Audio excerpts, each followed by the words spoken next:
Welcome to another episode of Life and Whiskey. As always, I'm Jordan, and we got the AC running.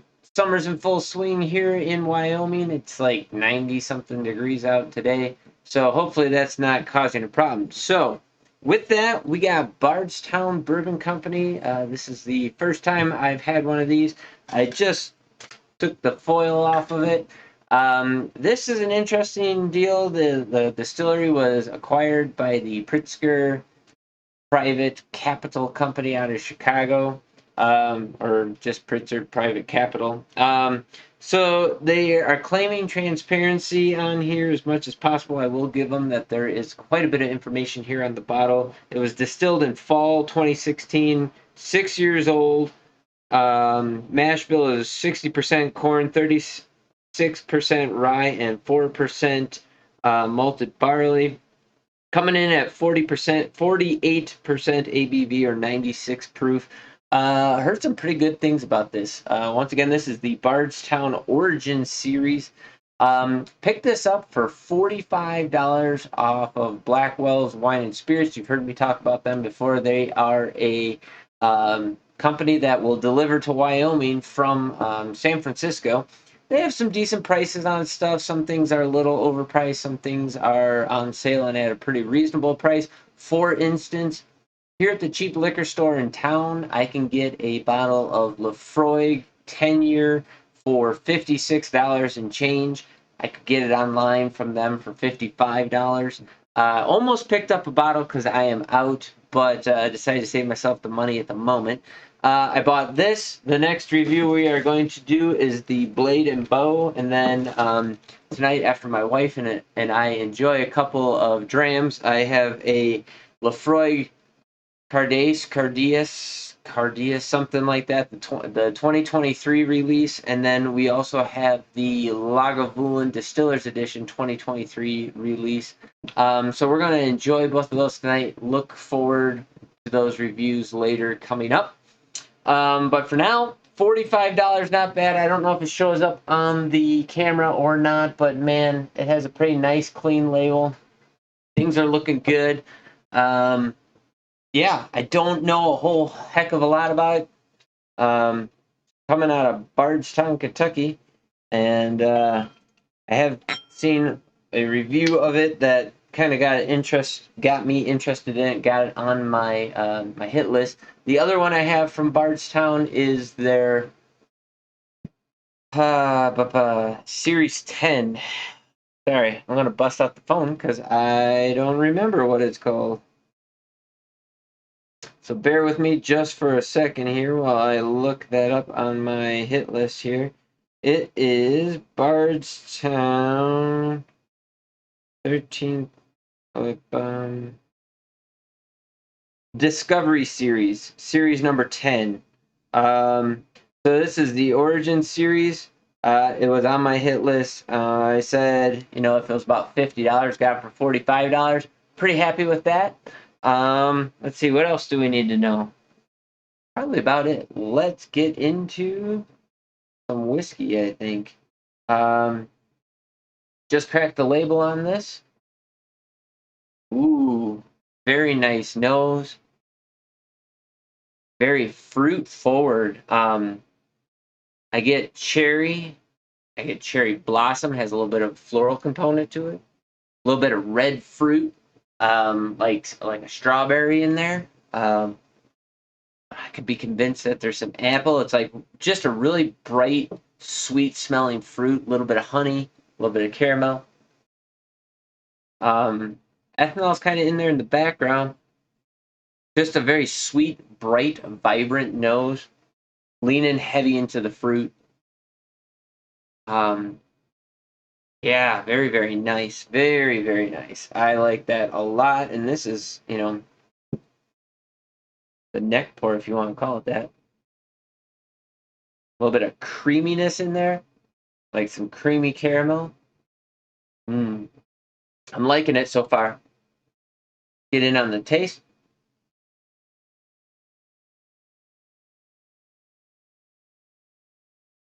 Wow. Drinks a little hotter than 96, drinks a little proofy. However, It's not overpowering. It's very nice, very sweet, all that beautiful vanilla, caramel, fruit notes up front into that mid palate. A nice oaky flavor picks up in the middle with just the slightest bitterness in there. And for me, that's not a note I appreciate. However, in this particular setting, that bitterness balances out the sweetness at almost the perfect level. The only thing that is kind of hitting me is that ethanol is really ramped up, kind of adding to the that bitterness, making it a little bit more than what I think it actually is. But they're balanced out pretty well, and that proof just kind of went retro nasal on me and just kind of hits in there a little bit more. Um, but I would say it's a really nice balance of those sweet notes, oakiness, and the tannins that are in there. The nose hasn't changed at all. That nose is so familiar, though. Off the top of my head, I cannot place what it is. I'm looking at the collection here, but super familiar nose. Something I've had many times, but super nice, very pleasant to smell. And I would say the nose has a little bit of heft to it. So, like, that brightness is a density. It's bright and shiny and dense in a very positive, fruit forward way. It doesn't smell heavy and oily and clingy at all. Super sweet, though. Go back in for a second sip.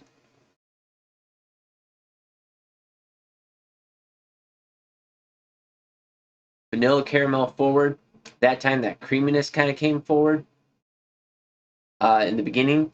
The mid palate picks up with that fruity, flowery, floral bit, a little bit of cherry in there. And then this time, also the proof and the way that it impacted tamped down, but the bitterness cranked up. Um,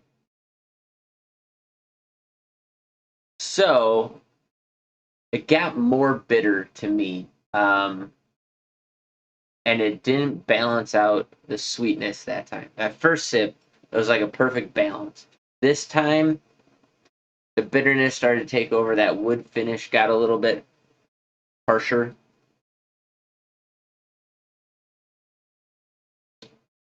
I think that's more of that rye spice kicking in. 36% rye. I think that bitiness, that pepperiness, there's a spiciness on the back end of it that's kind of that bitter tannic oak mixed with a little bit of rye flavor. And that proof just kind of helps nudge it up into a level that is a little bit too much on the second sip. First sip, it was perfect the way it was. Second sip, flavors kind of changed up a little bit. We'll get back into this. One more sip. The nose, I will say, is not changing at all, start to finish. Third sip. Third sip was right back to the beginning. Everything was in perfect harmony. The I guess I must have acclimated to the proof a little bit because that disappeared.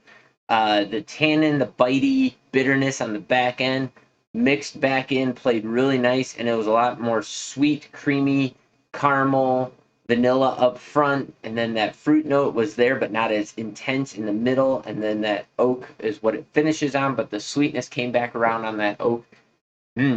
Okay, so that took me on quite a bit of a journey. For $45, I'm really liking this. This is very comparable to several Buffalo Trace products. And man, I'm trying to put my finger on what exactly. I mean, it's very familiar, very familiar. Um, it might be Four Roses, Wyoming whiskey. Um, yeah, I'm just looking at certain things down there. That Isaac Bowman. Sorry, not the Bowman brothers, not the Isaac Bowman. The Bowman brothers one might be fitting into that category quite a bit. Only this is a little bit more intense than that. Well, it's turned up a little bit, but it has the same nose, the same flavors in the profile. It's very, very nice. I do really, really like and appreciate this whiskey quite a bit. For $45, this is a hitter. This is something, if you are a bourbon drinker, definitely go out and get one of these. I think you'll be very, very happy with this. In most places, you should be able to find this relatively easily. Here, it's not so easy to find. However, I can get Bardstown products here in my local community and across Wyoming. I just have not seen this one, and so I just bit the bullet and bought it online. And at $45, I want to say a lot of the other stuff I'm seeing like $60, $70 here locally. So really, really happy with this one. So go ahead, drop in the comments down below what your experience with Bardstown Origin Series is, or any of the Bardstown products. If there's something that I should be specifically hunting besides that Discovery Series 10, let me know. I'd be very interested in hearing what you have to say. There seems to be I've seen several different reviews of Bardstown. This is the first one I've had, and I'm going to say, just on this quick initial first impression, I'm digging it. There's a lot here for me to like, so I will be coming back to this for sure. Um, yeah, there you go. There's my review, Bardstown Origin Series. $45. Blackwell wine. Blackwell's Wine and Spirits, San Francisco. About the only good thing coming out of California, and definitely the only good thing coming out of San Francisco. So, pick it up. Let me know what you think. If you're watching this anywhere other than BitChute, God help you. So, there you go. Thanks for watching. We'll catch you in the next video where we're going to look at Blade and Bow, my next purchase from Blackwell. So, thanks again. Have a great day.